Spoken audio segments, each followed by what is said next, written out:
Let's see one more example on equation driven curve, that is creating a parametric helical curve.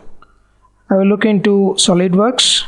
Now here I will change all this sign, and here I'll start with 0, and here I'll start with 50. And now next thing what I want to do is I will say sine of t, cos of t, and next this will end up with t.